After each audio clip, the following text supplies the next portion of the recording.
Hello, welcome to another PG rated review for Out of the Basement. I am, of course, Patrick Leeson, your host. Tonight I'll be talking about the Inhumans. Well, the first two TV shows that were shown on theatrical release before ABC comes to ABC. Now, my friend Patrick Ramsey, the other Patrick of Out of the Basement, did a really good review on our site. I recommend taking a look at that. He does a very good detailed review of the actors and the plot in that, and his opinions are pretty good. I'm more going to feel just the overall feel of the show, how I felt about it, if I think it's going to work, and just sort of stuff like that. Now, we saw it in the theaters, and it didn't work for me that well because it is a TV show, but also a basic cable TV show. And I've been spoiled from Netflix, AMC, HBO, Sci-Fi, Science Network, things like that, who have much higher production values. And it showed pretty much right away the difference in the production value. The thing I agree with on Patrick is, if you're not familiar with the Inhumans, you're going to be very confused for stuff like this, because it's only introduced a little bit in Agents of S.H.I.E.L.D., the Inhumans, and the Terrigen Mist, and it's mostly in the comics. They don't talk about the Inhumans in any of the movies, or in any of the Netflix shows, or in a lot of the comics. Well, I mean, the Fantastic Four had a lot of tie-ins, and they had their own comics for a while, but unless you're familiar with them, you're going to be lost. A lot of people might actually think they're somewhat related to mutants because they all mutate upon the Terrigen Mists. So again, if you're not familiar with Inhumans, you will be lost, and I would not be surprised, again, if I said if some people think they're mutants, because, hey, they look mutated, without understanding that, Marvel doesn't have the rights to mutants at all anymore, which is a bad idea, but Fox is doing okay with the X-Men, so we'll give them that. Again, going back to the production values, I felt, I'll go over this a few times, I felt I was watching a 1980s TV show for the production values. For example, Gorgon, one of the characters, is obviously wearing fake boots to look like hooves, look like bull's hooves, and it shows. And nothing against the actor, it must be sort of hard to walk around with those, and it just didn't work too well for me. Now, again, actors overall did a good job. The guy who plays Black Bolt, I'm not going to, I can't remember the name, I'm sorry. I'm bad for names, for actors' names. I apologize, but that's the way it is. We're talking about the characters.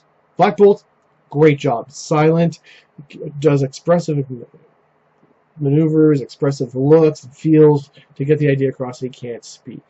Medusa is so-so. She's alright. Gorgon, Karnak, they're good. Maximus, I think, is the saving grace of this. He does a great job of being somewhat a sympathetic, manipulative villain. Part of his idea is right. I mean, the idea is there's a king and queen of the Inhumans, and there's sort of the reverse discrimination that there is in X-Men, in which case the king and queen and nobility and most of the top people are all mutated. They all have powers. The humans, the average humans who don't get mutated from the Terrigen Mist for some reason, they're looked down upon. They're the lower class people. They're the ones who work in the mines and stuff like that. So Maximus' idea is, well, why do we need a king and queen? And he manages to move the crowd, but you can tell the manipulative part of him because he wants to put himself in power. So as the show develops, I'm sure the characters will be fleshed out more by the writers and the actors, who would start to understand what the full motions are, their motivations, what they can or cannot do, will they become more defined. So that will, like, more time goes along, will help the show. I mean, a lot of shows I liked started rough. Supernatural, Buffy, there was some rough first few episodes until they found their groove. The one thing I can't go to again is, for me, because, again, Netflix, ABC, AMC, HBO, their production value is higher, and it shows in this movie, in this TV show. The fight scenes were... Alright, so if you thought Iron Fist fight scenes weren't that good, do not see the fight scenes here. They're bad. You can, again, nothing against the actors, you can tell they're just not well trained in this. And it shows in the fight scenes with slow motion movement, and like not the slow mo to show effect, just the from the days of Highlander where he fought, the Bull's character. Slow motion to make sure the guy looks like he's doing something, but you can tell they're doing it super slow mo because they need to make sure that the guy knows what they're doing. It doesn't look well, and just not well choreographed. The quick edits because they have to do like 30 cuts to make one scene. It's just not good.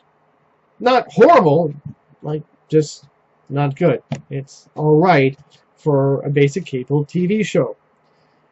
I don't think it's going to do too well overall because I think Netflix or the Sci-Fi Network or Sci-Fi Channel in Canada had picked it up, there'd be, or even HBO, there'd be higher production value. Well, HBO, everyone would be naked, but Netflix would have higher production value, and also more people there would understand that it's related with Marvel. They could easily tie in one of their characters with the Inhumans that they already have, because it's not.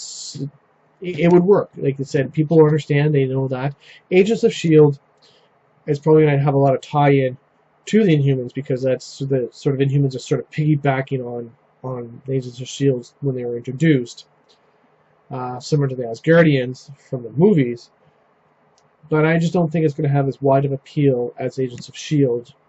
Or, as I said, if it was on Netflix, where people know the Marvel brand a lot more. The production value, again, I felt like 1980s TV shows. T.J. Hooker, Knight Rider, those sort of things. Riptide, with all those sort of fight scenes that were just not too well done. And overall, 5 out of 12 pack. 5 average beers out of a 12 pack. Not great, not super horrible, but if you get it, you're not going to complain. So that's my review. Short and sweet this time. I'm not ranting because it was okay. There's nothing really to rant about. Nothing really to rave about either. So watch it yourselves when it comes out on ABC. See what you feel.